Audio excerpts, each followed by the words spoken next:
The purpose of this record is to show you how to use your imagination to achieve your every desire. Most men are totally unaware of the creative power of imagination and invariably bow before the dictates of facts and accept life on the basis of the world without. But when you discover this creative power within yourself, you will boldly assert the supremacy of imagination and put all things in subjection to it. When the man speaks of God in man, he is totally unaware that this power called God in man is man's imagination. This is the creative power in man. There is nothing under heaven that is not plastic as potter's clay to the touch of the shaping spirit of imagination. Once a man said to me, "You know, Neville, I love to listen to you talk about imagination. But as I do so, I invariably touch the chair with my fingers and push my feet into the rug, just to keep my sense of the reality and the profundity of things." Well, undoubtedly he is still touching the chair with his fingers and pushing his feet into the rug. But now let me tell you another one who didn't touch with her fingers and didn't push that foot of hers onto the board of the streetcar. It's the story of a young girl, just turned 17. It was Christmas Eve, and she is sad of heart. For that year, she had lost her father in an accident, and she's returning home to what seemed to be an empty house. She was untrained to do anything, so got herself a job as a waitress. This night is quite late, Christmas Eve. It's raining. The car is full of laughing boys and girls home for their Christmas vacation. And she couldn't conceal the tears. Luckily for her, as I said, it was raining. So she stuck her face into the heavens to mingle her tears with the rain. And then, holding the rail of the streetcar, this is what she did. She said, "This is not rain, but this is spray from the ocean. And this is not the salt of tears that I taste, but this is the salt of the sea in the wind. And this is not San Diego. This is a ship, and I'm coming into the Bay of Samoa." And there she felt the reality of all that she had imagined. Then came the end of the journey, and all are out. 10 days later, this girl received a letter from a firm in Chicago saying that her aunt, several years before, when she sailed for Europe, deposited with them $3,000 with instructions that if she did not return to America, this money should be paid to her niece. They had just received information of the aunt's death and were now acting upon her instructions. 1 month later, this girl sailed for Samoa. As she came into the bay, it was late that night, and there was salt of the sea in the wind. It wasn't raining, but there was spray in the air, and she actually felt what she felt 1 month before, only this time she had realized her objective. Now this whole record is technique. I want to show you today how to put your wonderful imagination right into the feeling of your wish fulfilled, and let it remain there and fall asleep in that state. And I promise you from my own experience, you will realize the state in which you sleep if you could actually feel yourself right into the situation of your fulfilled desire and continue therein until you fall asleep. As you feel yourself right into it, remain in it until you give it all the tones of reality, until you give it all the sensory vividness of reality. As you do it, in that state, quietly fall into sleep. And in a way you will never know, you could never consciously devise the means that will be employed, you will find yourself moving across a series of events leading you towards the objective realization of this state. Now here is a practical technique. The first thing you do, you must know exactly what you want in this world. When you know exactly what you want, make as lifelike a representation as possible of what you would see and what you would touch and what you would do and physically moving in such a state. For example, suppose I wanted a home, but I had no money. but I still know what I want. Without taking anything into consideration, I would make as lifelike a representation of the home that I would like, with all the things in it that I would want. And then, this night, as I would go to bed, I would, in a drowsy, sleepy state, the state that borders upon sleep, I would imagine that I am actually in such a house, that were I to step off the bed, I would step upon the floor of that house. Were I to leave this room, I would enter the room that is adjacent to my imagined room in that house. And while I am touching the furniture and feeling it to be solidly real, and while I am moving from one room to the other in my imaginary house, I would go sound asleep in that state. And I know that in a way I could not consciously devise, I would realize my house. I have seen it work time and time again. If I wanted promotion in my business, I would ask myself what additional responsibilities would be mine were I to be given this great promotion. What would I do? What would I say? What would I see? How would I act? And then in my imagination, I would begin to see and touch and do and act as I would outwardly see and touch and act were I in that position. If I now desired the mate of my life, were I now in search of some wonderful girl or some wonderful man, what would I actually find myself doing that would imply that I have found my state? For instance, suppose now I was a lady. One thing I would definitely do, I would wear a wedding ring. I would take my imaginary hands and I would feel the ring that I would imagine to be there. And I would keep on feeling it until it seemed to me to be solidly real. I would give it all the sensory vividness I am capable of giving anything. And while I am feeling my imaginary ring, which implies I am married, I would sleep. This story is told us in the Song of Songs, or the Song of Solomon. It is said, "At night on my bed, I sought him whom my soul loveth. I found him whom my soul loveth, and I would not let him go, until I brought him into my mother's house, right into the chamber of her that conceived me." If I would take that beautiful poem and put it into modern English, into practical language, it would be this. While sitting in my chair, I would feel myself right into the situation of my fulfilled desire. And having felt myself into that state, I would not let it go. I would keep that mood alive. And in that mood, I would sleep. That is, taking it right into my mother's chamber, into the chamber of her that conceived me. You know, people are totally unaware of this fantastic power of the imagination. But when man begins to discover this power within him, he never plays the part that he formerly played. He doesn't turn back and become just the reflective life. From here on in, he is the affecter of life. The secret of it is to center your imagination in the feeling of the wish fulfilled and remain therein. For in our capacity to live in the feeling of the wish fulfilled lies our capacity to live the more abundant life. Most of us are afraid to imagine ourselves as important and noble individuals, secure in our contribution to the world, just because at the very moment that we start our assumption, reason and our senses deny the truth of our assumption.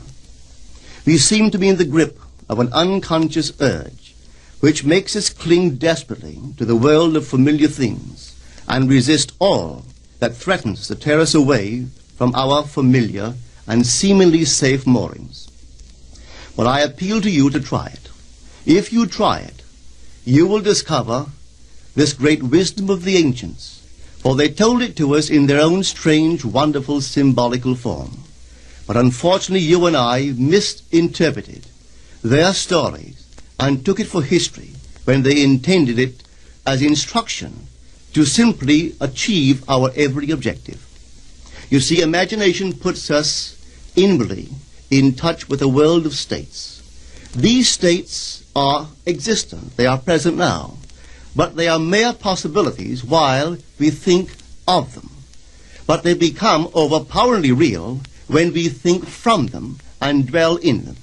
You know, there's a wide difference between thinking of what you want in this world and thinking from what you want. Let me tell you, when I first heard of this strange and wonderful power of the imagination, it was in 1933 in New York City. An old friend of mine taught it to me. He turned to the 14th of John, and this is what he read. In my Father's house are many mansions.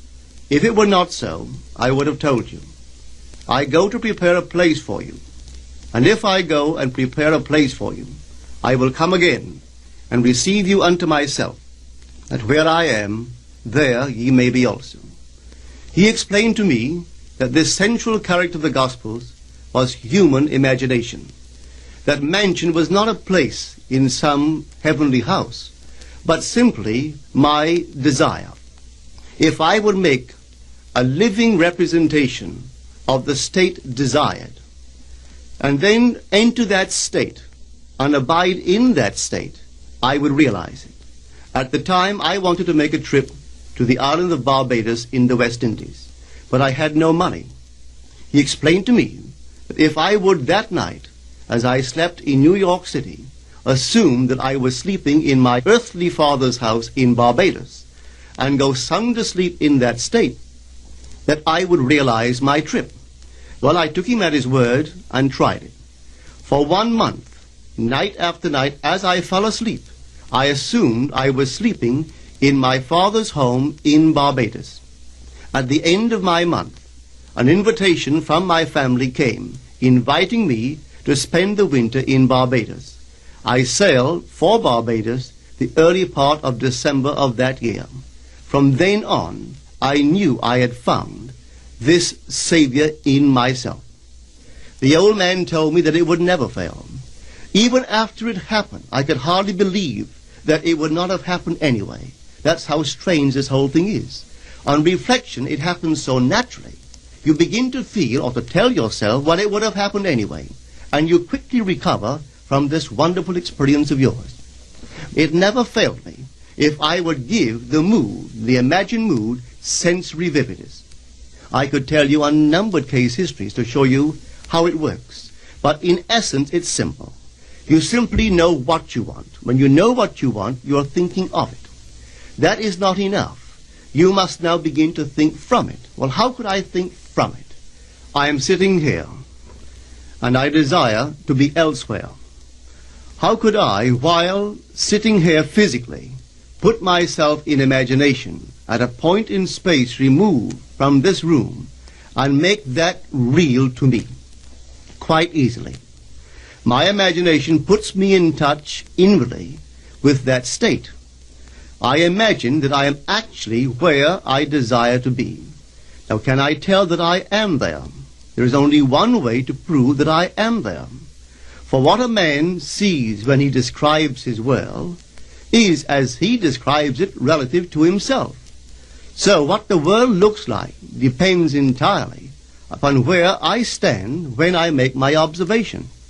So if, as I describe my world, it is related to that point in space I imagine that I am occupying, then I must be there. I am not there physically, no, but I am there in my imagination, and my imagination is my real self. And where I go in imagination and make it real, there I shall go in the flesh also. When in that state I fall asleep, it is done. I have never seen it fail. So this is the simple technique on how to use your imagination to realize your every objective. Here is a very healthy and productive exercise for the imagination. Something that you should do daily. Daily relive the day as you wish you had lived it, revising the scenes to make them conform to your ideals. For instance, suppose the day's mail brought disappointing news. Revise the letter. Mentally rewrite it and make it conform to the news you wish you had received. Or suppose you didn't get the letter you wish you had received. Write yourself the letter and imagine that you received such a letter. Let me tell you a story that took place in New York not very long ago. In my audience sat this lady who had heard me numberless times. And I was telling the story of revision. If man, not knowing the power of imagination, he goes to sleep at the end of his day, tired and exhausted, accepting as final all the events of the day. And I was trying to show that man should, at that moment, before he sleeps, he should rewrite the entire day and make it conform to the day he wished he had experienced. Here is the way a lady wisely used this law of revision. It appears that 2 years ago she was ordered out of her daughter-in-law's home. For 2 years there was no correspondence. She had sent her grandson at least 24 presents in that interval, but not one was ever acknowledged. Having heard the story of revision, this is what she did. As she retired at night, she mentally constructed 2 letters. One she imagined coming from her grandson, and the other from her daughter-in-law. In these letters they expressed deep affection for, and wondered why she had not called to see them. This she did for 7 consecutive nights, holding in her imaginary hand the letter she imagined she had received, and reading these letters over and over until it aroused within her the satisfaction of having heard. Then she slept. On the 8th day, she received a letter from her daughter-in-law. On the inside there were 2 letters, one from her grandson and one from the daughter-in-law. They practically duplicated the imaginary letters that this grandmother had written to herself 8 days before. This art of revision can be used in any department of your life. Take the matter of health. Suppose you were ill. Bring before your mind's eye the image of a friend. Put upon that face an expression which implies that he or she sees in you that which you want the whole world to see. Just imagine he is saying to you that he has never seen you look better, and you reply, I have never felt better. Suppose your foot was injured. Then do this. Construct mentally a drama which implies that you are walking, that you're doing all the things that you would do if the foot was normal, and do it over and over and over until it takes on the tones of reality. Whenever you do in your imagination that which you would like to do in the outer world, that you will do in the outer world. The one requisite is to arouse your attention in a way and to such intensity that you become wholly absorbed in the revised action. You will experience an expansion and refinement of the senses by this imaginative exercise, and eventually achieve vision in the inner world. The abundant life promised us is ours to enjoy now, but not until we have the sense of the Creator as our imagination can we experience it. Persistent imagination, centered in the feeling of the wish fulfilled, is the secret of all successful operations. This alone is the means of fulfilling the intention. Every stage of man's progress is made by the conscious, voluntary exercise of the imagination. Then you will understand why all poets have stressed the importance of controlled, vivid imagination. Listen to this one by the great William Blake. In your own bosom you bear your heaven and earth, and all you behold, though it appears without, it is within, in your imagination, of which this world of mortality is but a shadow. Try it, and you too will prove that your imagination is the Creator.